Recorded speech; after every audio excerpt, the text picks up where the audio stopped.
Hey, I'm glad you guys have joined us today. I am here with Sherry Shaban, and we are going to just talk about a myriad of things surrounding taking care of ourselves, particularly from an intuitive eating standpoint, how we integrate movement and nutrition in that without getting outside of a safe zone.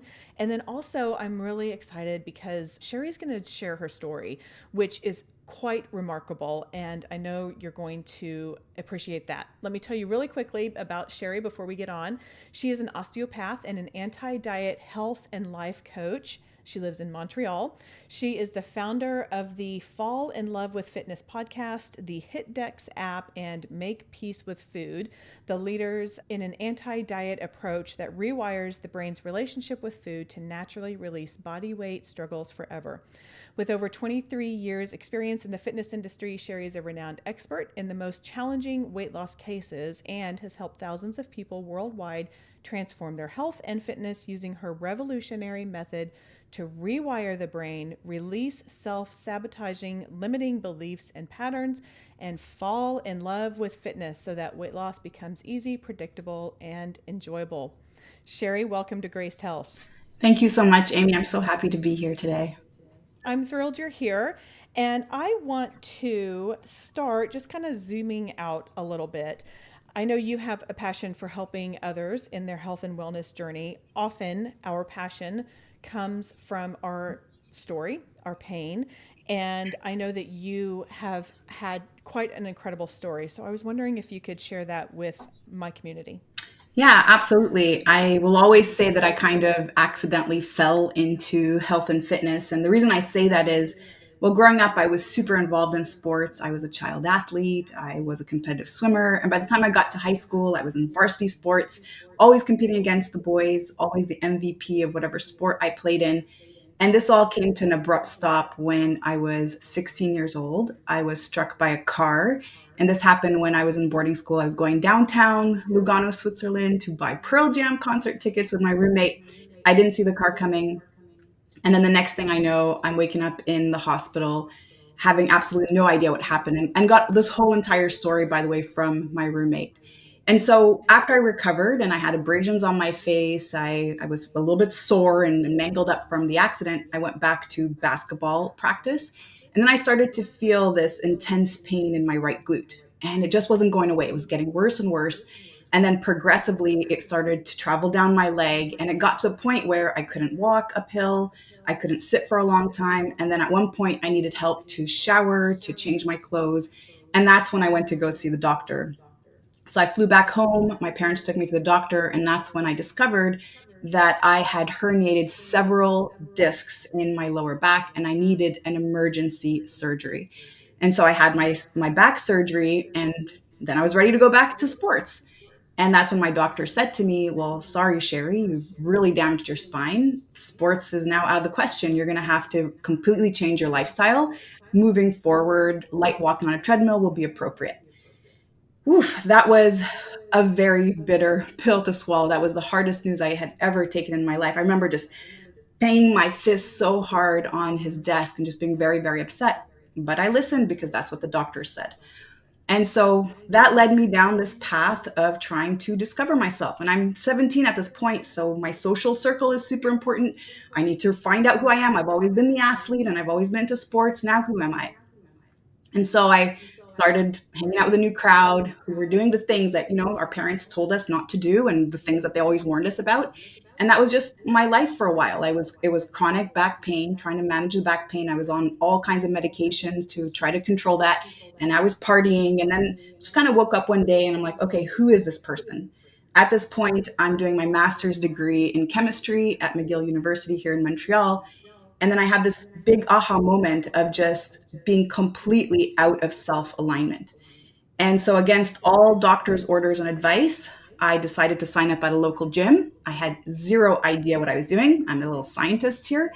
And I just started copying people. Like, okay, what's that person doing? And then I just started doing the movements. And there was this pain I was working with at the time And that's when I really started to understand the difference between real pain and fake pain. Real pain is that type of pain that's always there no matter what you do. It's when you sleep, when you're awake. And the fake pain is that pain that goes away when the activity stops. And so I was playing with that pain. And then over a span of months, just really building up my strength until eventually I realized I didn't need the pain meds anymore. And that's when everything just kind of completely took a turn in my life. I dropped out of my degree in chemistry. I went back to school. My parents freaked out and I started studying exercise science. I became a certified athletic therapist. That brought me down to the path of osteopathy. And then during that time, took every single course I possibly could get my hands on when it came to wellness, prenatal, postnatal, anything about nutrition, TRX, CrossFit, you name it. And that's also when I started to super get into diets and try a lot of different diets.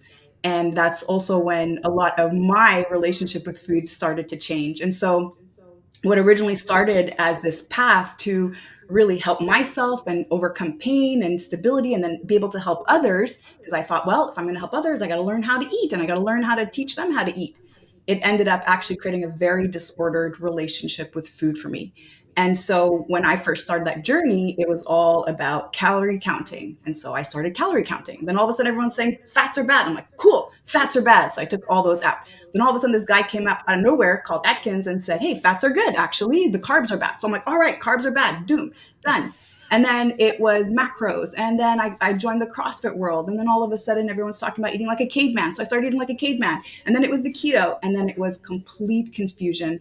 And secretly, I was very out of control around food, constant guilt, constant shame. I didn't know how to handle my rules because every week my rules would change. And so I noticed that I was starting to binge on the weekends. And at first I thought it was the cheat meal, but the cheat meal isn't an entire box of cookies. And the cheat meal doesn't actually bring you to that feeling of shame. And so during that time of struggle and really trying to get control over what was so out of control in my life, that's when I discovered that actually the reason why we eat out of control, whether that's emotional eating or binge eating or any other unwanted eating behavior, even like evening snacking, is all stemming from the nervous system. Okay, you've got a lot to unpack there. First of all, I love your summary of the diet rules. I think most I don't know if I should say most, but so many of my women in in my community can relate to that. Like Mhm. fat's good, fat's bad, carbs good, Right. carbs bad. At get. I mean, it's just it's so crazy. It's so crazy. Okay, so you stopped there with something that I think might be profound for those who have not, it might be a little new to them, where a lot of this is coming down from our nervous system. Mhm. Expand on that. Yeah. So the part of the nervous system that I talk about is the autonomic nervous system. And this is, again, just super grateful for my education in osteopathy and biochemistry and just really understanding the body. And understanding that our thoughts, our emotions, and our actions are very much related to the autonomic nervous system. Now, the autonomic nervous system, for those who are unaware, it's that part of the nervous system that's not under our governing control. So, the central nervous system, that's where I can raise my arms, I can lower my arms, I can think to do something and I'll do it. Whereas the autonomic nervous system, that's heart rate, that's heartbeat, that is hormones, that's the chemistry that's going on in the body that you don't have to command. And so there are two modes of this nervous system. There is sympathetic, which is known as fight or flight or freeze, and I call this protection mode. So you'll hear my language anytime I talk about this part of the nervous system, I'm talking about protection mode because literally that is what your body is trying to do. It's trying to protect you and it does everything in its possibility to do so. And then there is also the rest and digest, which is the parasympathetic, and that's where really our natural state should be. And that's actually what I call safety mode. That's where we feel at ease. That's where we can be creative. That's where we're calm. That's where we don't feel like there's a threat in our environment. And now, when we talk about any out of control eating, and especially if there is a massive struggle with weight, if there's a massive struggle with behavior. Now, what a natural fluctuation of weight could look like, let's say within a year. And by the way, I really want to make sure that we are all on the same page here, that this conversation is not about weight and how much we should weigh, but just to understand that there's a bigger and deeper reason behind why we are maybe behaving in the way that we are behaving. And so a natural fluctuation of weight could be something like within 10 pounds, even within a month, because especially if you still have a menstrual cycle, it's completely normal. And a lot of it is water. 1 liter of water that's in the body is 2 pounds on the scale, just to kind of bring it down to a qualitative measurement, right? And so anytime we're seeing this massive fluctuations in weight, 20, 30, 40, 50, 60, 100 pounds, and we're constantly yo-yoing back and forth, and food is constantly on our mind, we're constantly worried about what we're eating. We have to try to plan out everything. We're so worried about what we're going to eat next, what we're not going to eat, what we're allowed to have, what we're not allowed to have, and constant feelings of deprivation. Now we need to look at the nervous system. And the way out of all of this is not going to be through more control of our food, which is, of course, what diet culture tells us. Diet culture says, hey, come on, Sherry, get more discipline, move more, eat less, and then you should be able to release weight. And that's not at all the case. So, anytime our body senses any danger or harm in our environment, so that could be due to any form of trauma, that could be emotional trauma, that could be verbal, that could be sexual, that could be physical, that could be an invalidating environment, an emotionally invalidating environment growing up. And that could also be from food scarcity, which is also a form of trauma. Food scarcity is either real food scarcity or what I call imposed food scarcity. Real food scarcity is really growing up. I had a single mom. She could barely put food on the table. We went to bed hungry a lot. And if she brought home one donut, 5 kids had to share it. That is real food scarcity. Imposed food scarcity is what we do when we diet, when we decide I'm only going to eat 800 calories today, or I'm going to remove an entire food group like carbohydrates, right? That's imposed food scarcity. So anytime we do this, anytime the body starts to sense this danger, unsafety, it's going to trigger protection mode. It's going to trigger the sympathetic nervous state. Now, if this has been going on for a long time, because the body is a master adapter, it is going to adapt to this place. So that will become our normal. Protection mode becomes our normal. And so, what happens physiologically in the body when we're in protection mode, in order to ensure survival, the first thing the body's going to do is slow down metabolism. It doesn't know. Hey, I don't know. This is a threatening situation and environment. I got to make sure that we're going to survive this. So whatever stored energy I have right now, I'm going to make sure it lasts longer. Which is why we have that hard time to release weight, or we see that our body is stubborn. It's working against us, not with us. And so what do? We go exercise, which the body sees like, oh my God, that's more of a threat. Or we restrict more. Oh my goodness. So what do? We slow down more, right? We super put on the brakes. And so the body's going to do that, slow down metabolism. And then the other thing it's going to do is it's going to turn on the binge mechanism. Yeah, the binge mechanism, because the binge mechanism, we all have it. We all have that ability. And this is actually very miraculous. We don't like what it does. We don't like the side effect of binging, but it's there for a reason. And it comes from the reptilian part of the brain. It's to ensure our survival. Because when we were developing and when we were evolving over time, we had to be able to endure a period of famine and then be able to feast out of control anytime we saw food. And when did we see that? Well, the change of the seasons. All of a sudden, there's no food for months, and all of a sudden, it's spring or it's summer, and then there's food available, and then we were able to gorge. But we turn on that mechanism anytime we're feeling unsafe in our environment. And so you'll notice when that binge mechanism is on, because the body is so intelligent, it's not asking to binge for carrots or celery, right? It's like, give me the high calorie stuff. Give me the food that's going to give me a way bigger bang for my buck. And so if you're noticing that you are having a hard time trying to stay in just that consistency or stay on track, then I'm going to just invite you to maybe look at whether or not there's a nervous system issue at play. And the way that we can know if there's a nervous system issue involvement here is by simply monitoring our thoughts and our emotions. Now, if we are in protection mode, okay, our thoughts are going to be focused on worst case scenarios. They're going to be focused on things in the future and things of the past. They're going to be focusing on things that will ensure our survival. Because if I can predict the unpredictable, I have a higher chance to survive. And so you'll notice that you're thinking about things. Oh my God, what if this happens? What if that happens? What if I don't get the job? What ifs? And it's all the what ifs. Or again, projecting thoughts in the past where maybe there's remorse, maybe there's regret, maybe there's depression or sorrow. And so those will also be the emotions that you're experiencing. When you are in protection mode, those are the emotions. You're feeling worry, you're feeling shame, you're feeling doubt, you're feeling uncertainty and fear. Now, when you are in safety mode, you're really in the present moment. Your thoughts are here. There's constant calmness. That's where you can actually get creative. And what's so important is if we actually look at nature and we look at animals, they don't procreate, they don't create, right? They don't procreate when they're in danger. It's only once they're fed and they're calm and they have a good shelter and environment, that's when they start to create. Well, we are the same. So when it comes to our business, when it comes to even honoring our health and fitness, if we can do it from a place of safety mode, that's very different than doing it from a place of protection mode. And here's what I mean by that. All right. Okay. So I do notice my pants are a little bit tighter. I have two ways to approach this. Oh my God, Sherry, what's wrong with you? You did it again. What's the matter with you? You're so FAT. I don't say that word, Amy. That's the word I don't say. You're so I gross. You're so appreciate that. disgusting. Go lose weight. You need to lose weight. And that, oh my God, that's so triggering. Like if you said that to me, I'd be like, whoa, right? But this is our internal dialogue.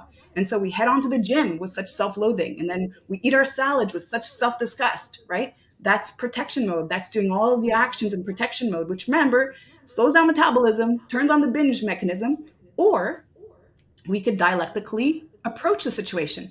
Yeah, okay, so this happened. That's okay. It's been a stressful moment. And you know what? I'm just gonna go out for a walk. I'm not even gonna think about my weight. I'm just gonna go out and enjoy nature.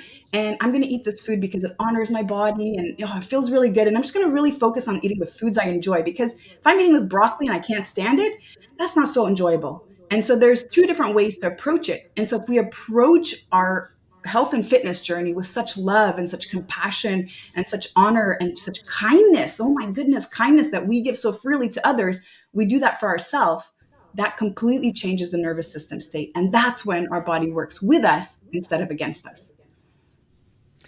Going back to when you were talking about protection mode, I really like how you were saying that the sympathetic is the protection mode and the parasympathetic is the safety mode.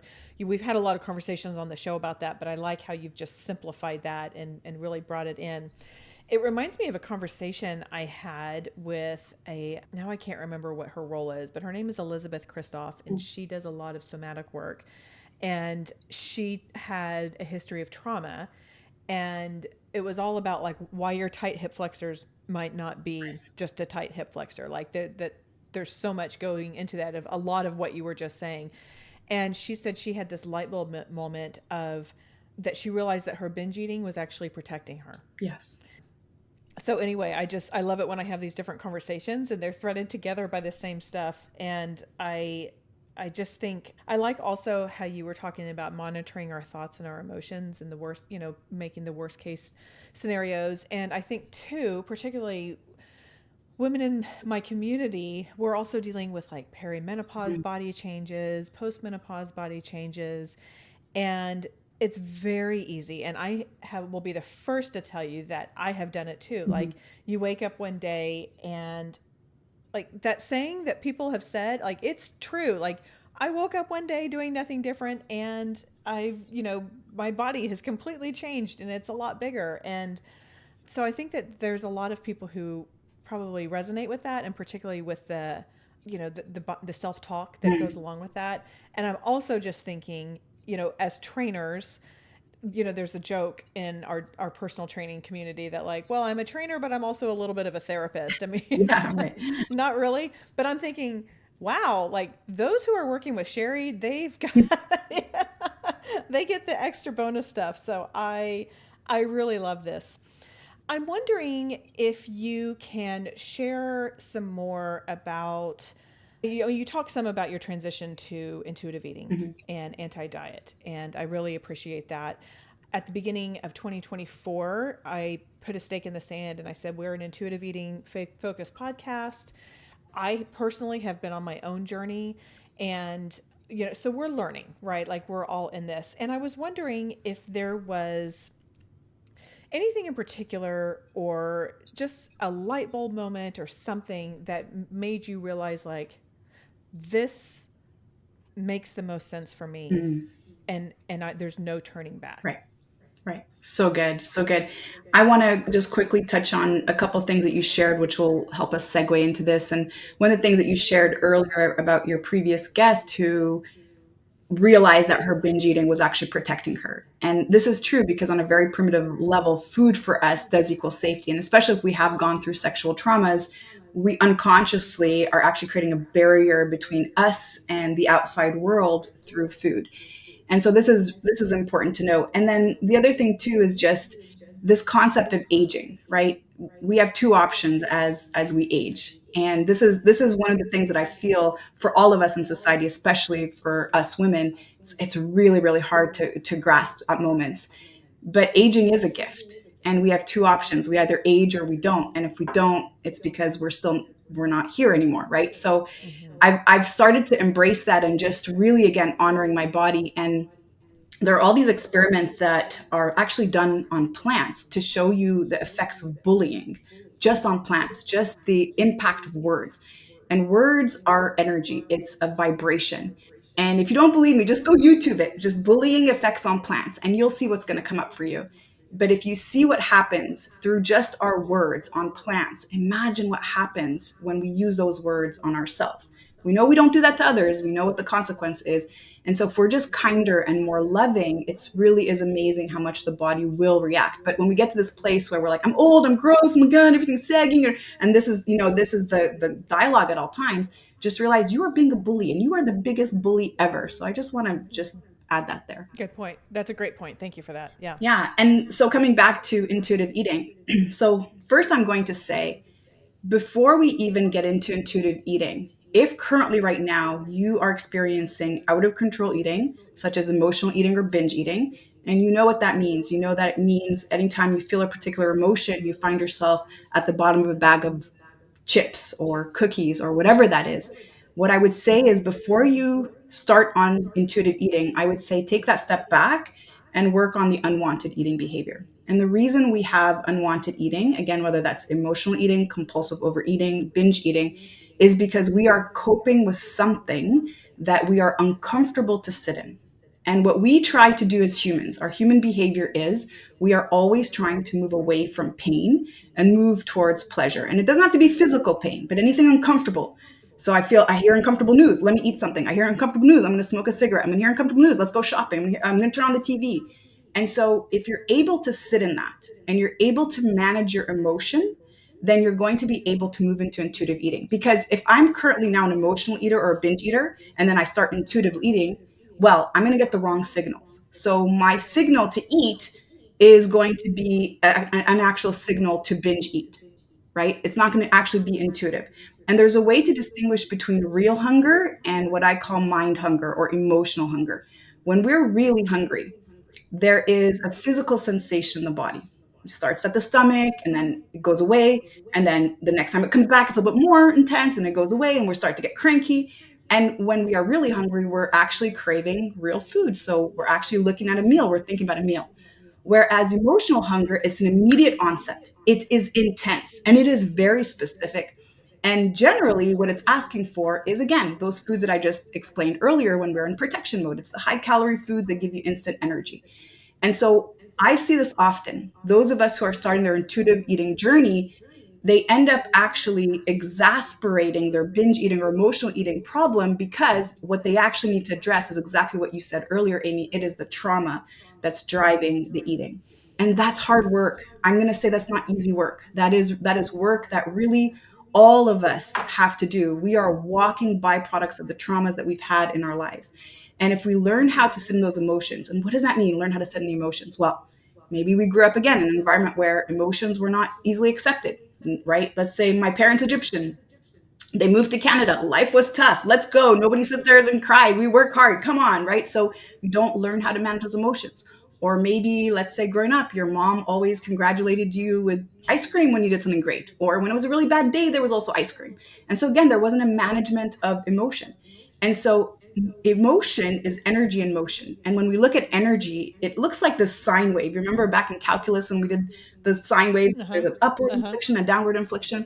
And so anytime we're feeling an emotion, such as fear or anxiety or worry or any of those emotions, we're in the upward inflection. So it hurts, it's uncomfortable, it's something we want to get out of, but we never really allow for it to pass. And so what we do is we end up trapping it in the body. And as we trap it in the body, it now gets triggered very easily, depending on what touches it. If there's something that reminds me of that emotion, boom, it comes up. So I never really learned how to just sit in my stress or sit in my anxiety or even sit in my boredom, because boredom is another thing that brings us to unwanted eating. And so that would be the first step. And that's what I had to do. So I developed a binge eating behavior based on my over restriction and my sense of perfection. So before I became an intuitive eater, I needed to manage that. And that was really understanding, okay, what are my triggers? Let me understand how I can start to relax a little bit around food. How can I heal my relationship with food first? And that's what Make Peace with Food is all about, healing our relationship with food. The moment you heal your relationship with food, you're not now eating for the mind, you're eating for the body. And now the body's going to tell you exactly what it needs. And it's insane. It tells you how much it needs, when it needs that. Some days you might eat 4 meals, other days you only might eat two. Listen to your body, it's going to tell you. And it's going to have weird cravings. I need olives, or I need sauerkraut, and look weird things. Like, well, okay, well, all right, sure.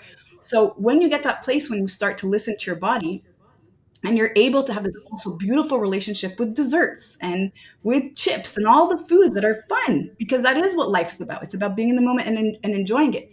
I now control my desserts. My desserts don't control me. And that was very different. I used to have to down an entire box of cookies. I don't have to do that because my body only needs a couple, right? And so what I would say is get to that place first where you're really at peace with food, that you really feel that difference between emotional hunger versus real hunger. And that takes some practice. And more importantly, work through some of those traumas. If you're still holding on to trauma, especially if it's something that you haven't dealt with, if you're noticing it's still coming up every single time, again, you touch on that, it's what ends up taking over your day, then work on that first. And before you know it, you're going to be able to move so comfortably into intuitive eating. You'll never, ever turn back.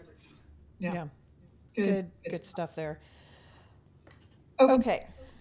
So first of all, you talked about the Make Peace with Food, and that is a course that you have, right? Yes. So I was going to have you do this at the end, but go ahead, and since you brought it up, go ahead and tell people what they get with that course. So there's different ways to join Make Peace with Food. You could do the course only, you could do large group coaching, you could do smaller group coaching or one-on-one coaching. And essentially it's a 6-month course that helps you shift your nervous system from protection mode to safety mode. And so there's lots of different tools that we use to help you do that. But your very, very, very, very first step is awareness, is really understanding what's going on. What are my triggers? What are my vulnerability factors? What is the reason why I'm doing what I'm doing? And of course, just making peace even just with ourselves as to where we are, because we can't heal what we don't know what we're trying to heal. So awareness is the first thing. And simply through that process of awareness, I already see a lot of people starting to shift their behavior, because you can't unlearn what you just learned. And then the second part is really moving through the tools. And I like to give a buffet of tools. For some people, it could be diaphragmatic breathing. And breathing is so powerful because that's one of the quickest ways to shift the nervous system. For other people, it could be just getting more in tune with their hunger. For some other people, it's understanding which human need is driving this behavior. So there's a lot of different tools I exposed to. And I also use a lot of hypnotherapy techniques as well, really getting into the root of the trauma. And then the final part is now moving more into fitness, moving more into nutrition in a way which is more intuitive and what I call habit stacking. So we do this process where it's a future self map. So you paint a picture around what it is you're wanting to move towards. And from there, you start to add a habit at a time. So we do something called the rule of addition first before subtraction. So before I stop sugar in my coffee, I'm going to start drinking more water. Before I stop maybe eating after 8 p.m., I'm going to maybe start adding some colors in all of my meals. And so very slowly, you're going to find that sweet spot for yourself. And it's going to look very different for each person. But what you're going to create is your blueprint, essentially. It's your roadmap to success. And that's always going to look different for each person. But the most important thing is that it's going to give you sustainability.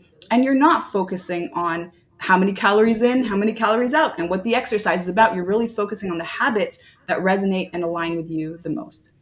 That sounds very comprehensive, and I love all of the, well, somatic, I think, and Mhm. all of the Absolutely. back end work and the head work Right. before we get to the body work, 100%. because that's such the foundation of what we do. Yeah, that's really great. That sounds super interesting.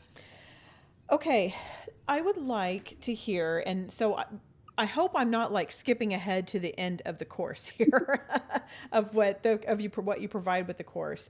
But one thing I think is a challenge with people as they are transitioning into intuitive eating. Like, I get this, it's listening to my body, and it's, being satisfied and being at peace with food, and all of these 10 principles, which, by the way, if you are listening now, we go through each of the 10 principles in season 21. So you can go back and listen to those if you really want to understand more of them now.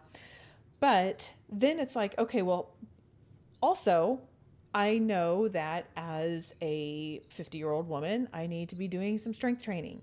I know that there are some things that I can do for my body that would be very helpful. I know that there are nutritional benefits of making sure that I get enough protein throughout the day. And so, talk to us about taking the intuitive eating and being at peace with food, and also applying that to some of the other things that maybe are a bit more prescriptive Mm. rather than intuitive. Yeah, so good. So diet culture tells us, all right, you got to do this so that you can look this way. And you got to exercise because you have to look that way. And there's a lot of focus on just physical appearance or physical body. But I love everything that you just said, Amy. You said, well, women strength train because of all these really great reasons. And maybe it's for posture and maybe it's for strength. And, so the why is so, so important. And that's the major thing that has to shift once we start to look at all of our habits. So maybe in the past, I used to strength train because I wanted to look a certain way. But now I'm going to strength train because I want to age gracefully, talking about aging. And that's actually the reason why I train. I train because once upon a time there was a moment in my life I needed someone to bring me to the washroom. And I remember making this commitment to myself. I'm never ever going to get like that. Like that's never ever going to happen again. My mom also, she passed away in 2019 from cancer, and I watched her deteriorate over the years. And towards the end, she did need some assistance. And I just remember feeling like, this is why I train. I just want to be able to walk up and down the stairs, and I want to be able to be autonomous up until my very last day. So the moment you change that why, you make it deeper, you make it more important. It could even be something like this bucket list adventure that you wanted to do. Maybe you want to hike up a mountain, or maybe there's something that you want to see in your life before it's too late, let's say. Those are the reasons why. So when you start to look at that and you start to actually shift the reason and really the empowerment as to why you want to do something, that also changes your relationship with food. So I'm going to eat this because, ooh, I remember that this actually supports my training, or maybe this supports my recovery, or maybe this helps me sleep better. And so now the reasons and the motivation look a lot different. Those are great points. I like that. I have a client who is just really incredible. So I we train virtually, Mm, and every now and then I'll be showing her like some mobility. She's 60 years old. And so, just kind of things to keep her body supple and moving. And she said, oh, yeah, I do this after I watch TV at night. And, I'll do something else. And she'll, oh, yeah, I do this when. And I said, I am so impressed with all that you are doing. And she said, I have too many people relying on me to not be able to be strong and mobile. And she has grandkids who are like 4 and 1 or 2, and she said I can carry them both upstairs at the same time. And like, mm, those are huge wins, right? so So those are the kinds of whys as well yes. that are, on the smaller basis, but just impact our lives so much. Yeah, So that's absolutely. great. So beautiful. What a beautiful story. Yeah, and as you're saying this, you're just bringing me to this thought around again the why we do certain things. So when we're dieting, we're very much in a can't mindset, as I call it. Right? We go to parties, somebody offers us something like, "Oh, I can't have that. No, I'm sorry, I can't until Yeah. Monday or whatever that is." Or, "Oh, I'm doing the 75 hard, so I can't." And so there's all this can't. And anytime we say can't, what we're actually implying is that we want to do something. So there's a desire, but we're not allowed to. There's something that's prohibited, right? We're not allowing ourselves to do it. And there's a massive reward system, by the way, that's building up in the brain with dopamine. And so if we're able to shift from the can't to the don't, that's where everything starts to change. And that's identity. So if I go to a party, and I'm going to say this, and forgive me for saying this, but without judgment, if I go to a party and somebody offers me heroin, for example, I'm not going to say, oh, no, I can't. No, I can't have any heroin, right? Because that implies that I want to, I could, but I just can't, Yeah. right? My response is no, thanks. I don't do that. I don't do that. Right. So if we're able to get into that place where, again, if I'm able to say I don't, it's because I have such strong adherence as to why this is important to me. I don't do this. Even if, let's say, I just quit smoking this morning and somebody offers me a cigarette, because it's so important to me to quit smoking, and because it's so important to me to shift who I am, to shift my lifestyle, I'm not going to say, no, I can't, I'm trying to quit and identify with a smoker. I'm going to say, no, I don't smoke, and identify with a non-smoker. And so the shift in identity is also very, very powerful, because remember, intuitive eating is helping us restore that natural inclination to call for the foods. We have a natural appetite correction system that really tells us when we're supposed to eat, when we're not supposed to eat, how much of it we're supposed to have. It brings us back to those natural cues. And so that's along the lines of really also identity, just understanding what it is that are your principles and what it is that is really truly important to you, and the why is so so important and powerful in that moment. That's great. I love that. Sherry, I know that you not only do you have the course, the Make Peace with Food course, but you also are a podcast host. You have YouTube videos, you have other resources. So tell us some about those and how we can glean more of this amazing wisdom that you are offering us today. Well, thank you so much. So, yeah, I want to open up the information and make it accessible to everyone. So, the podcast and obviously YouTube. This is free access information, and the podcast really focuses on two different things. And every Monday, there's an episode called "Fall in Love with Fitness" that releases. That's the name of the podcast. And generally, I have a guest there, and we talk about ways to really fall in love with fitness, or ultimately ourself. And that's the process, is really moving away from diet culture, really moving away from this whole shoulds and shouldn't do's around fitness and how it's supposed to look like, and put us all in that same box, and really allow for actual healing to happen. And then on Thursdays, I have a little Make Peace with Food segment. And that's really where I start to focus a little bit more on the nervous system, like we spoke about earlier, on unwanted eating behaviors, just get into a little bit more of the core of really why we are behaving the way we are behaving, why we're self sabotaging in the way that we are. And then, fitness is a really really important part of my life. It's what helped me overcome my two back surgeries. It's really what helped me, give me strength and stability. I've had two babies and so grateful for that, and it really gives me a pain-free life. And so I want to share that with the world, and the type of fitness that I do. And that's also what my app is about, HitDex app.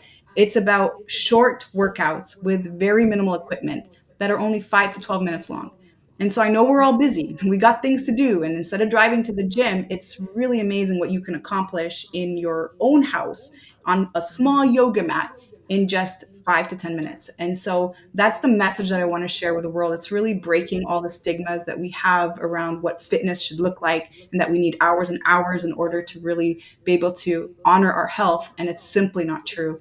It's actually a little bit of time, and it's consistency that drives the results, not the intensity. That's great. My first book was centered around breaking all of these health and fitness quote unquote rules. Right. And so every chapter is a rule to break. And one of the chapters is entitled, I have to work out for an hour. Yes. Oh, It's like, oh no, oh no, no, no, no. no, no, no, no. Yeah, right, Yeah. And we're right. in this Yeah, space. I mean, I'll tell you, I don't have an hour, and I don't want to invest in an hour. It's also wears and tears the body down, right? So it doesn't have to look a certain way. And that's what we really need to move away from, this having to look a certain way for it to be successful. It's not at all. right. It's really just joy. It's consistency. It's really also sustainability, and you enjoying what you're doing. Yeah, I completely agree. I love that. Okay, I feel like we could go on and on, but I'm going to wrap this up. So, I have a couple questions I ask all my guests, and I know the answer to one of them because we're on video, but I love learning about tattoos. And so, I have found when people put a tattoo on their body, they often have a meaning behind it. So, I saw something on your wrist, and I was wondering if you could tell us what it is and tell us about it. It's a prayer, Om Mani Padme Hum. So this is a Okay. mantra that I say, and it's just this reminder that the jewel, really, the beauty and joy in life is in all the challenges and the difficulties. Okay. Oh, that's great. I love that. Thank you.